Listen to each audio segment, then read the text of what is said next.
What's going on, everybody? Joe at the Big Sky Model Workshop, hanging out on a Friday evening here, doing a little tidying up in my tiny little spot, and I thought that I would respond to Kim Sundegaard's video and his community question. Do you have any duplicates of kits in your stash? Which ones do you have the most of, and kind of why? That's a great question because we all get to kind of see everybody's stash and the mentality behind why you do what you do.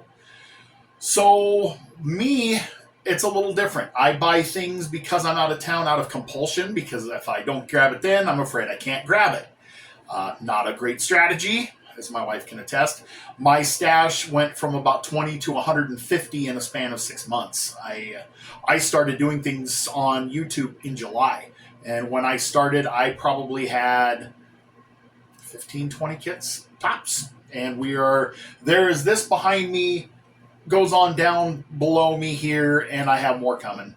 Sorry, babe, you just found that out.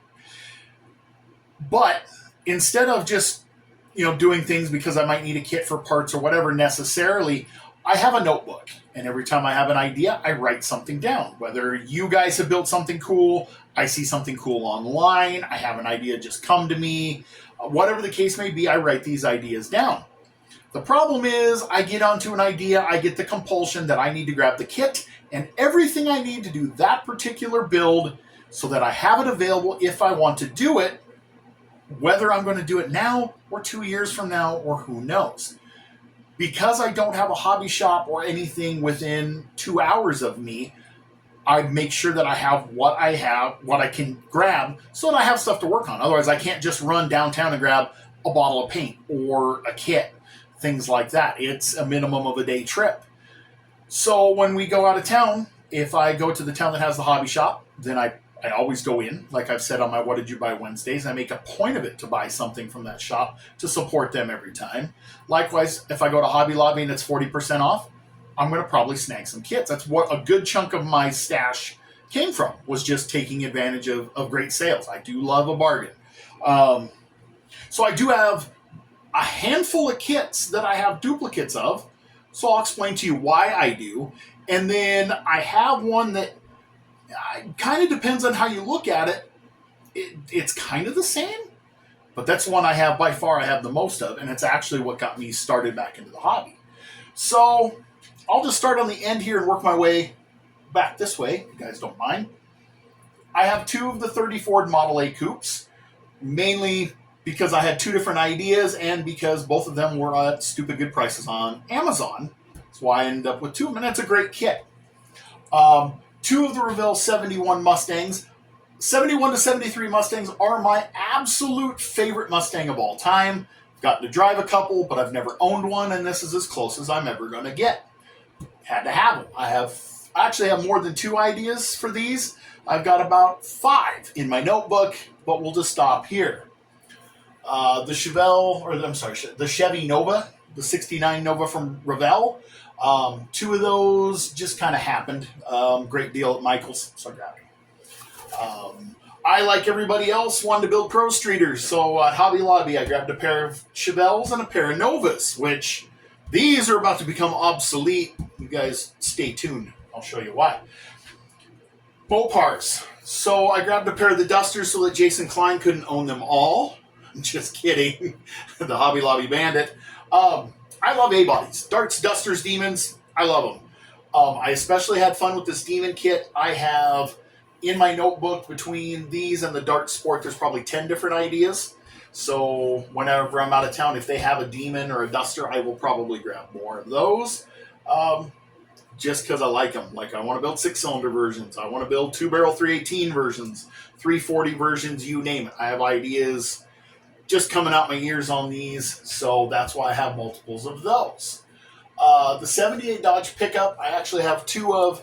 That happened because, well, A, Hobby Lobby had them.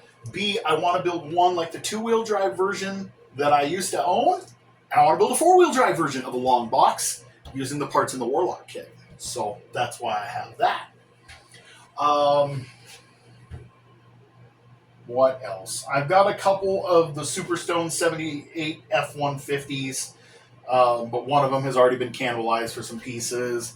I've got 2 of the Revell 68 Mustang I was actually both came as gifts.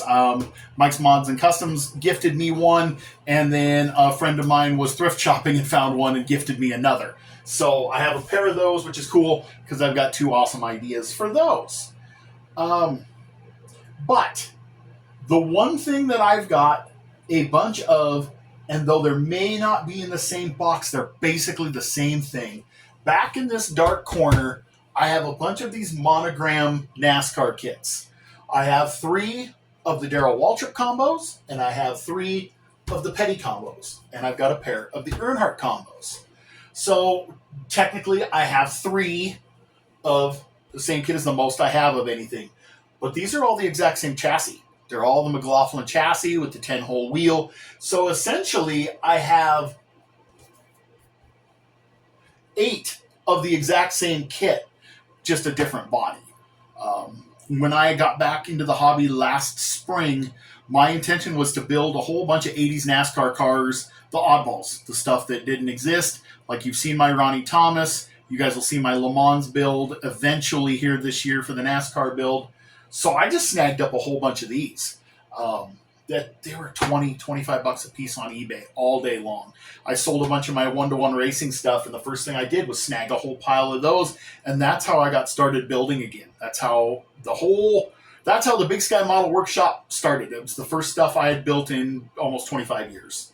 So back in the 90s, when I used to build, it was the Chevy C1500s. The 454 SSs, I must have had a half dozen or more of those. Plus the extended cab version, the Snapfast Pluses. I'd go down to the hobby shop and buy them 2 at a time because I love building sport trucks. So I had step sides, extended cab step sides, extended cab short boxes, big block, small block, curb sides, you name it. I just loved building sport trucks. They had the Colors by Boyd, the Testers by Boyd rattle cans, and I just go nuts. I had a half dozen or more of just the 454 SS on the shelf. And now, if you tried to price one, I'd like to get a couple, but I ain't paying that much. So, yeah, that's kind of where I'm at. I buy them in duplicates because I have multiple ideas for them. Not necessarily for parts or anything. I have actual intentions. In fact, I have an intention to build one of each of these a particular way, and then the others were going to become chassis for something else. So, great question. I've enjoyed everybody else's responses on that. Super cool. So that's where I'm at on that. I will probably continue to add to the Demons and the Dusters and the C1500s as time goes on, depending on budget and if the wife's paying attention to this video, which she probably is. Sorry, babe. I love you. So that's it, guys. That's what I got going on. Thank you guys for watching, taking a little tour of my stash. Again, thank you, Kim. That was a fantastic community question and great video. So I'm going to get back at it, guys. In the meantime, God bless you, and we'll catch you on the next one.